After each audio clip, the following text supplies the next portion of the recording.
வணக்கம் அன்பான சொந்தங்களே. நறுக்கென்று 4 வார்த்தை உங்களுடன் நகுலா சிவநாதன். ஆம், இன்றைக்கு நாங்கள் இந்த சொத்து சேர்க்கிறோமல்ல, அந்த சொத்தும் வாழ்வியலும். இந்த குழந்தைகளுக்கு நாங்கள் கொடுக்க போற சொத்துகளில ஒரு ஜாக்கிரதையான விடயத்தை உங்களுக்கு சொல்லுகின்றேன். ஆம், ஒவ்வொரு மனிதனும் உழைப்பு என்பது முக்கியமான ஒன்றாகத்தான் அவனிடம் இருக்கின்றது. பாருங்கள், நாங்கள் அந்த நாடுகளிலிருந்து இந்த நாடுகளுக்கு வந்திருக்கிறோம். அதாவது தாய் நிலத்திலிருந்து இங்கு நாங்கள் வந்திருக்கிறோம் என்றால், அந்த விடயத்துல பார்த்தோம் என்றால், நாங்கள் வரும்போது ஒன்றும் கொண்டு வரவில்லை. வெறும் கையோட மட்டும்தான் வந்திருக்கோம். ஒரு சூட்கேஸோட மட்டும்தான் வந்திருப்போம். ஆனால் இங்கு வந்து நாங்கள் இந்த நாட்டில நெலியாக இருந்து, இந்த நாடுகள் எங்களுக்கு தஞ்சம் தந்து எங்களை வளர்த்து, அதன் பிறகு நாங்கள் வேலி எடுத்து உழைத்து இங்கு நாங்கள் சின்ன சின்ன பணத்தொகைகளோ அல்லது சின்ன வீடுகளோ எல்லாரும் வைத்துக்கொண்டு நாங்கள் ஒரு வாழ்க்கையை வாழ்ந்து கொண்டு இருக்கிறோம். இப்பொழுது நாங்கள் அடுத்த சந்ததியிடம் உருவாக்கி அவர்களையும் வளர்த்து படிப்பிச்சு இப்பொழுது அவர்களுக்கு திருமணம் செய்து கொடுக்க வேண்டிய காலத்துக்கு வந்துவிட்டோம். இங்குதான் எங்களுக்கு ஒரு முக்கியமான ஒரு விழிப்புணர்வு தேவையாக இருக்கிறது. என்னென்று கேட்கிறீங்கள் என்று எனக்கு கேட்குதுங்க நீங்கள் கேட்கிறது. இப்ப நாங்கள் எங்கட ஆசைக்கு ஒரு கனவு இல்லம் கட்டிவிட்டோம். ஆமா, அதிலேயே வாழ்ந்து கொண்டு இருக்கின்றோம். ஆனால் ஒரு குறிப்பிட்ட வயதுக்கு பிறகு இந்த பிள்ளை திருமணம் ஆகுது என்றால் நாங்கள் அந்த வீட்டை கொடுக்க வேண்டிய சூழல் எங்களுக்கு வருகுது. காரணம் என்னடா, இந்த பிள்ளைக்கும் எனக்கு அடுத்தது இந்த பிள்ளை தானே என்ற இயக்கம் எங்களிடம் இருக்கின்றது. அப்படியா இருக்கேக நீங்கள் உடனடியாக அதை எழுதி விடாதீர்கள். உடனடியா நீங்க என்ன செய்வீங்க? இந்த பிள்ளைக்கு தான் நான் எழுதி விடுறேன், பிள்ளை என்ன காப்பாற்றும், பிள்ளை என்ன காப்பாற்றும், இதுதான் நீங்க சொல்லுவீங்க. அது உண்மை. எத்தனையோ பிள்ளைகள் பார்க்குங்கள், எத்தனையோ பிள்ளைகள் பார்க்காமையும் போங்கள். ஏனென்றால் இன்றைய நடைமுறை சாத்தியம் என்ன தெரியுமா? வீடு, வேலை, அவர்கள் ஓடிக்கொண்டே இருக்கிறார்கள். இயந்திரமயமான சூழல்ல தான் அவர்கள் உழைக்கிறார்கள். நீங்க கேளுங்க, இவ்வளவு நல்ல சம்பளம் எடுக்கிற பிள்ளைக்கும் நிம்மதி என்றது இல்ல. காரணம் என்ன தெரியுமா? அவர்களுடைய பணி அவ்வளவு சுமையலாக இருக்கின்றது. 4 இடத்துக்கு போவார்கள், நாடுகளுக்கு போவார்கள். அங்கே அவர்களுடைய கணனி துறையோ, கம்ப்யூட்டர் துறையோ அல்லது கல்வியல் துறையிலோ நிறைய வேலை வாய்ப்புகள்ல அவர்களுக்கு கூடுதலான ஈடுபாடு அதிகமாக வருகிறது. அது வர்றதுக்கு காரணம் அவர்களுடைய வேலை சுமை அப்படியாக இருக்கிறது. அப்படி இருக்க எங்களை எல்லாம் எங்க பார்க்க போறார்கள், எங்க நினைக்க போறார்கள் என்ற ஒரு கேள்வி எங்களுக்கு இருக்கிறது. அதுக்கு ஏக்கமாய் நீங்கள் இருக்கக்கூடாது.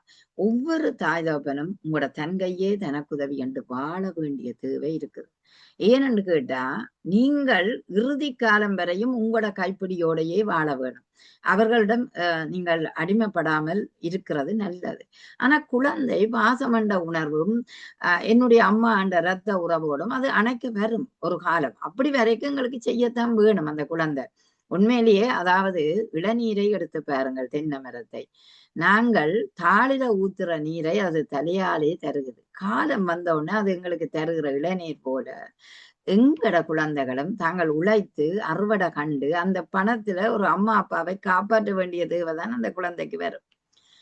ஆனால் அந்த குழந்தைக்கு அந்த எண்ணத்தை வரவிடாமல் நாங்கள் எங்கட சொத்துக்களை எழுதி அந்த பிள்ளையை சோம்பேறியாக்குறோம் சில நேரங்கள்ல. எனக்கு அம்மான்ற சொத்து இருக்குத்தானே, நான் பெருசா உழைக்க தேவையில்லை என்று சில பிள்ளைகள் எடுத்துடுவார்கள். சில பிள்ளைகள் அதை வச்சுக்கொண்டு இன்னொரு முதலீடாகவே தங்களை வளர்த்துக் கொள்ளக்கூடிய வாய்ப்புகளும் வரும். ஆகவேதான் நீங்க கவனிக்க வேணும். சில பிள்ளைகள் செய்கிறது நல்ல செயற்பாடா இன்னும் முன்னேற்றகரமாக பெற்றோர்களுக்கு உதவி செய்து வாழும். ஆனால் சிலர் வந்து குறுகிய மனப்பான்மையோட அந்த சொத்து இருக்கும் அளவுதான் உங்களோட சுகமாக இருப்பார்கள். அதன் பிறகு போய்விடுவார்கள். எப்படி அது? அதாவது வற்றிவிட்ட குளங்கள்ல பறவைகள் வந்து தண்ணியோட இருக்கைக மீனை பிடிச்சு இருக்கும். குளங்கள் வற்றி விட்டால் பறவைகளும் பறந்து விடும், மீன்களும் எங்கேயோ போய்விடும். அதுபோல வற்றிய குளங்கள்ல ஒன்றும் இருக்காது. அதுபோல உங்களிடம் வற்றி விட்டால் உங்களோட சொத்தோ ஏனைய அசைஞ்சொத்தோ அசையாச்சோ வற்றி விட்டால் பிள்ளைகளும் போய்விடுவார்கள். ஆகவேதான் நீங்கள் என்னென்றால் மூப்பு உன்னை தேடி வந்தாலும் உன் கைப்பையை இழக்கக்கூடாதுன்ற மாதிரி நீங்கள் உங்களுக்குள்ளேயே வச்சிருங்கள். உங்களுக்கு இயலாத இறுதி கட்டம் வந்தால் பிள்ளைகளுக்கு அதை உயிர் மூலம் எழுதி வையுங்கள் அல்லது அதை சொல்லி வையுங்கள்.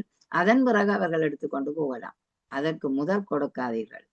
கொடுத்தால் சில பிள்ளைகள் அதையும் செலவழித்து ஊதாரியாக வாழ்ந்திருக்கிறார்கள். சில நேரம் பெற்றோர்களை அந்த வீட்டில் இருக்க விடாமல் துரத்திய பிள்ளைகளையும் தாய் நிலத்தில காணுகிறோம். ஆகவேதான் நீங்கள் கவனமாக இருங்கள் என்றதுதான் என்னுடைய ஒரு கருத்தாக இருக்கிறது. இது நிச்சயமாக நடைபெறக்கூடிய சூழல். ஆகவே விழிப்புணர்வோட பெற்றோர்கள் நீங்கள் இருங்கள். பிள்ளைதான் உங்களோட பிள்ளைதான், இரத்த உறவுதான். ஆனாலும் தாயும் சேயும் வேறு என்பதையும் நீங்கள் நினைத்துக் கொள்ளுங்கள். என்ன பிறந்து வயிற்றுக்கு இருக்க மட்டும்தான் இந்த குழந்தை, வெளியில வந்து விட்டால் 2 வயிறும் வேற வேறையாகத்தான் இருக்கும். பாக்குங்கள் குழந்தைகள், நீங்கள் அன்பு, ஒழுக்கம், நீதி, கல்வி இவற்றை குழந்தைகளுக்கு கொடுங்கள். அதே அந்த பிள்ளை பின்னர் அறுவடையாக உங்களுக்கு தரும். ஆசையாகவும் இருக்கும், மகிழ்ச்சியாகவும் இருக்கும். என் பிள்ளை என்று உங்களுக்கு மகிழ்வும் தரக்கூடும், உங்களையும் அணைத்து பாதுகாக்கும். என்ற அந்த அன்பு என்றதும் ஒழுக்கம் என்றதும் தெரியும் போது அது ஒரு பாச பிணைப்பாக உங்களுடன் இணைக்கும் என்பது உண்மை. இந்த சேனலை பார்க்கிறவர்கள் நீங்களும் சப்ஸ்கிரைப் செய்து எங்களுக்கு உதவி செய்யுங்கள். நிச்சயம் நல்ல காணொளிகளை உங்களுக்கு தர நாங்கள் காத்திருக்கிறோம், அனுபவபூர்வமான விடயங்களோடு. நன்றி, வணக்கம்.